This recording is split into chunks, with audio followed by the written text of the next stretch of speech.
Hi, welcome back to the Early World Civilizations Read Aloud series. This is lesson 14. The title is Judaism.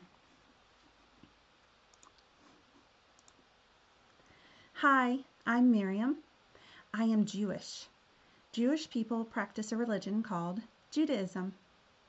Judaism began long ago with the Hebrew people, descendants of Abraham.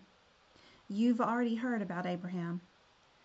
Jewish people believe that God made a covenant, or an agreement, with Abraham. In this covenant, God promised to take care of Abraham and his descendants. And Abraham promised to worship only God, instead of following the common practice of worshiping many other gods. Long after Abraham died, the Hebrews had to leave the promised land of Canaan because there was not enough food to eat. They moved to neighboring Egypt, where they were made to work as slaves for the king or pharaoh of Egypt. After many years, God sent a prophet named Moses to help free the Hebrew people and lead them back to Canaan, the promised land.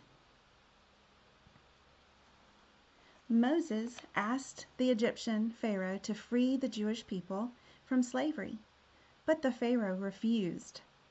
God punished the pharaoh for enslaving the Jewish people. Finally, the pharaoh let the Jewish slaves leave Egypt and return to Canaan. Moses led them to freedom by obeying God, who parted or pushed back the waters of the Red Sea so the Jewish people could walk through to Canaan. This journey out of Egypt is called the Exodus.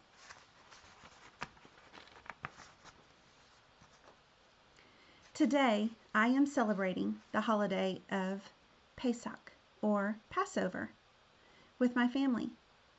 It is one of our most important Jewish holidays. Passover is when we celebrate the freedom of our people from slavery in Egypt and their journey back to Canaan. I am going to the synagogue to hear the story of Moses once again. Won't you come along? This is my synagogue, or temple. You can tell it apart from the other houses of worship because it has the Star of David on it. King David was one of our finest kings, and his six-pointed star has become a symbol of the Jewish faith. Let's go in. Inside, I will introduce you to my uncle, the rabbi. A rabbi is a religious leader for the Jewish faith. He will read from the Torah, a beautiful handwritten scroll. The Torah refers to all of the Hebrew scriptures, but most often when Jewish people say Torah, they mean the first 5 books that are mostly about Moses. There's my uncle. We are a little bit late. He has already begun reading the story. He reads in Hebrew, the ancient language of the Jewish people. Tonight, as part of our celebration, we will tell the Exodus story. Would you like to join my family at our Seder? Seder is the name of our special Passover dinner. It's a lot like our weekly Shabbat, or Sabbath, our holy day of rest on Saturday when the whole family gathers together for a big special meal. The youngest person in the room who can speak is the one who begins the Seder by asking, "Why is this night different from all the other nights?" At a Seder, the food we eat is very important. Each food put on the Seder plate has a special meaning to help us remember the story of Moses and the Hebrews escaping from Egypt. Passover lasts for 1 week, and each day we eat matzo, or flatbread. That is because when the Jewish people fled Egypt so quickly, they did not have time to wait for their bread to rise. All they had to eat was flat bread. See what I mean? Each food at our Seder having a special meaning.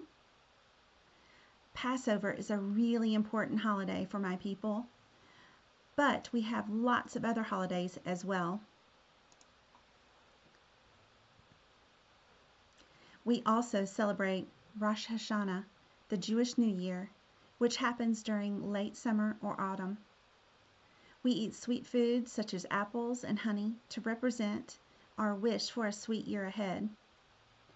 That is when we thank God for the creation of the world. During another Jewish holiday called Hanukkah, meaning the Festival of Lights, Jewish people all around the world light 9-branched candlesticks called menorahs.